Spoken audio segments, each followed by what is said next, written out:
আসসালামু আলাইকুম guys, welcome back to my channel. অনেকদিন পর আমি তোমাদের সঙ্গে লং ভিডিও শেয়ার করছি। আর আজকে ছিল আমার 7 মাসের স্বাদ, যেটা ছিল আমার শ্বশুর বাড়িতে, এবং এই দিনে আমাকে সবাই নিতে এসেছিল। এই যে আমার বাড়ি থেকে এই জিনিসপত্রগুলো নিয়ে আসা হয়েছে আমাকে স্বাদ দেওয়ার জন্য।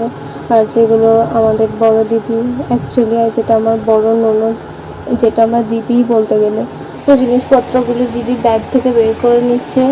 আরও অনেক কিছু ছিল যেগুলো আমি ভিডিও করতে পারিনি, তার জন্য সরি। আমাদের বাড়ির লোকের জন্য নাস্তা রেডি করা হয়ে গেছিলো, আর এদিকে আমিও রেডি হয়ে গেছি।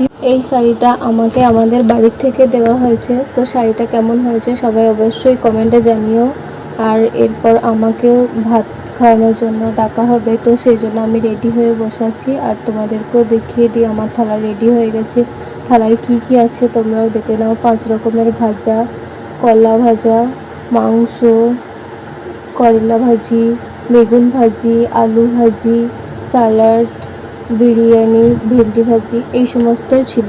আমার বাড়ি থেকেও অনেকে এসছে আমাকে নিতে, তো ওরা আমার সঙ্গে বসেছিল। আর এদিকে আমি ছোটো দিদিকে ভিডিও কল করে দেখাচ্ছিলাম, ও আসতে পারিনি, তাই ওর মনটা খুব খারাপ। তারপর সবাই মিলে খাওয়া দাওয়া শেষ করে আমরা একটু ছাদে চলে গেলাম আমার বরের সাথে একটু ফটো তোলার জন্য।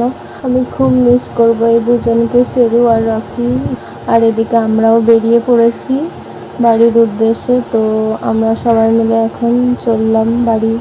আবার নেক্সট কোনো ভিডিওতে দেখা হবে। আল্লাহ হাফেজ।